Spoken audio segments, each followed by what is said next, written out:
هاي تشالنج داي 1 ان انا اصحى واروح التمرين قبل الشغل، وعملت بقى شوب بالقهوه بتاعي. للاسف طلع من غير وش، بس انا مش هلحق اعمل واحد تاني، فيدوب ان انا اطير على الجيم. ودلوقتي الساعه 6 وهشوف هلحق بقى ارجع واعمل فطار ونروح الشغل ولا هنعمل ايه. كده شكلي وانا رايحه الجيم عشان اجهز على طول وانا داخله عشان ماخدش وقت. بس كده صباح الخير. بما ان احنا عارفين اللانش بوكس خلاص ما بقاش بتاع الاطفال بس، فتعالوا بقى نعمل ابيسود نمبر 1 هسميها عك عك وربك يفك. فتعالوا بقى اقول لكم ليه هسميها كده. انا خلصت تمرين ماشي، فهعمل وجبه المفروض تكون هي بروتين عالي جدا، وانا ما بحبش البيض، فهعمل اختراع لذيذ قوي لازم تجربوه. احنا عارفين ان البيض هي اكتر حاجه اصلا فيها بروتين، انا محتاجه بروتين عالي قوي، بس فكره متاخره جدا جدا جدا جدا على الشغل، فاحنا ممكن يعني نستأذنهم انه ده كله في مصلحة الايه الموظف اللي هو ابن الشركة. بس فهبشر كده حبة صغيرة قوي من البطاطس ماشي زي ما انتم شايفين كده، حاجة بحبة، حاجة بسيطة قوي. اوكي، هنزل عليها بشوية من البصل، قطعتهم بسرعة طبعا كده على السريع، وهنزل بقى بالبيض اللي هو الاساسي عندنا بقى بيضتين، وهبدا ان انا اكسرهم وانزلهم على الخليط بتاعي ده. ليه بقى سميتها عك عك وربك يفك؟ لان انا محتاجه اعمل دايت، بس انا بجد مش قادره اعمل دايت، فهمشي بمبدا اللي هو ايه، الاحساس. يعني انا دلوقتي هعمل اكلي بالاحساس، انا هشوف انا محتاجه اكل ايه واعمله، بس على قد ما اقدر طبعا هخلي يعني مثلا حاجه زي دلوقتي عايزه حاجه فيها بروتين وفي نفس الوقت يكون طعمها لذيذ.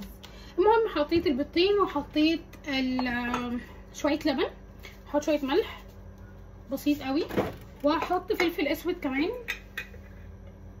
اوكي، حطها في بطرمان عادي جدا ماشي، ونزلت حاجه بسيطه. نجيب بقى الشوكه ونقلب كل الكلام ده مع بعض كده بقى، اقلب كل الميكس ده كده كده كده. انا عايزه اعرف ايه اللي هيحصل لو احنا في الشركه اتاخرنا شويه، وعادي يعني كله في مصلحه ان احنا صحتنا تكون كويسه، صح ولا انا بتكلم غلط؟ المهم ده كده الخليط بتاعي. لو عندكم بقى فلفل اخضر بيبقى لذيذ قوي، بس انا الصراحه ما عنديش.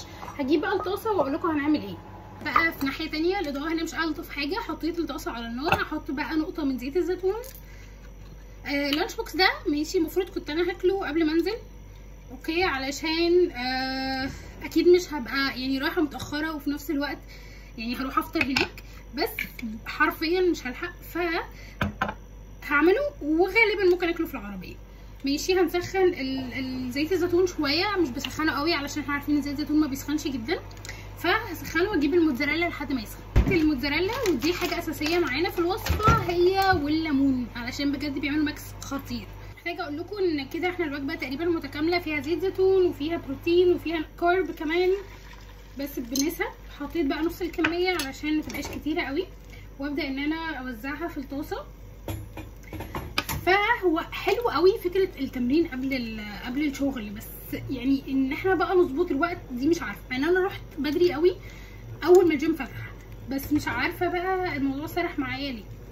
هعمل الفطار ده، ومفروض اخد معايا سناك، فبفكر اخد برتقال. فخلينا بس نخلص الفطار، هقعد اوزع كده على نار عاليه اختصارا للوقت اللي بيضيع مننا وبنحاول نلحقه. ليه بقى؟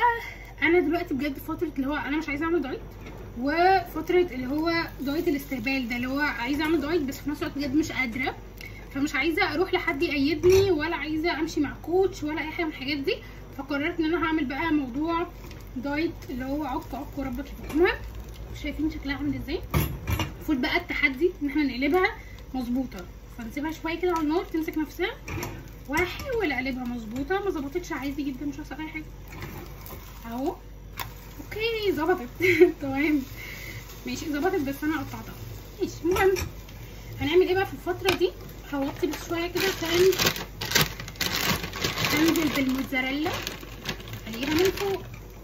اوكي، بما اني هاخدها معايا في اللانش بوكس فمش هينفع اعملها انا في العادي، بعملها فطيره، بس مش هعملها فطيره. الموتزاريلا اصلا مش كتير على فكره ماشي.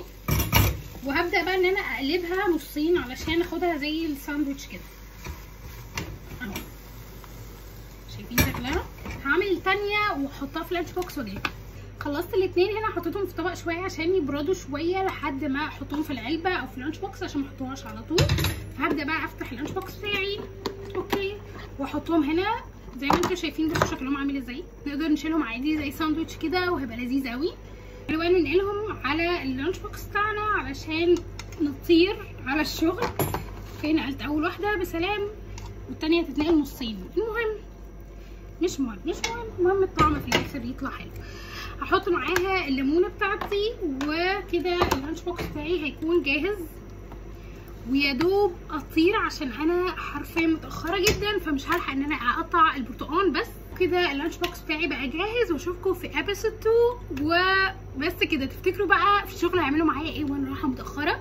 فاكرين الاغنيه بتاعت انا مش فاتحها سدح مدح لازم يبقى معاك مفتاح؟ انا بقى هيتقال لي كده حرفيا. باي.